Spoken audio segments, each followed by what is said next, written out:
आखिर बाप की पगड़ी बचाने के लिए ये बेटी तैयार ही हो गई। इसके बाद लड़की ने उस लड़के को फोन किया जिसे वो बेइंतहा प्यार करती थी और उससे कहा कि तुम मेरी शादी में जरूर आना। लेकिन लड़के ने शादी में आने से साफ मना कर दिया।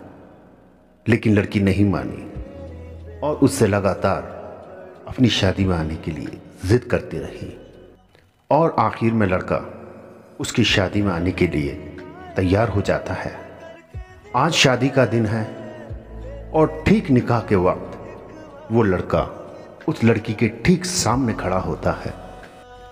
फिर वो लड़का उस लड़की की दी हुई वो अंगूठी दिखाता है जो कभी उस लड़की ने उसे प्यार की निशानी के तौर पे दी थी। तभी निकाह का वक्त शुरू हो जाता है और मौलवी साहब लड़की से बोलते हैं कि क्या तुम्हें निकाह कबूल है। लड़की घबराई हुई सी लेकिन कांपती हुई आवाज में धीरे से बोलती है, कबूल है। इसके बाद लड़की ने लड़के की तरफ देखा जो खामोश गर्दन झुकाए हुए लड़की की तरफ मुंह किए खड़ा हुआ था। अब मौलवी साहब ने दूसरी बार कबूल है कहने के लिए कहा।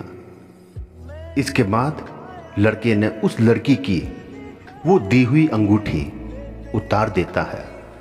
लेकिन जब लड़की ने तीसरी बार कहा कि कबूल है, तभी लड़के के आंखों से आंसू निकल उसके चेहरे से होते हुए बहने लगते हैं।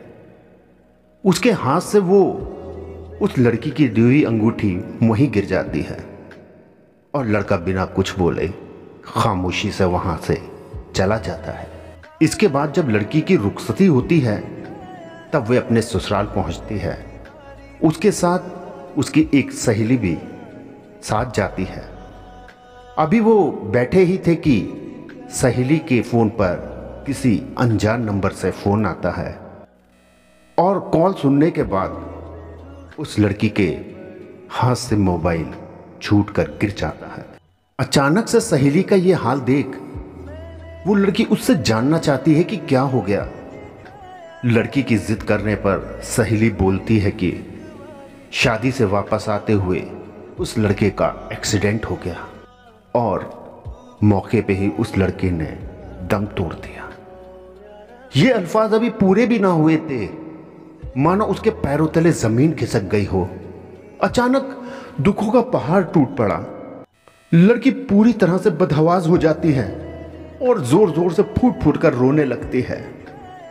लेकिन रोते हुए तभी उसे कुछ याद आता है कि उस लड़के ने कहा था कि अगर मैं तुम्हारी शादी में आया तो शायद मैं जिंदा ना रह पाऊंगा, मैं मर जाऊंगा।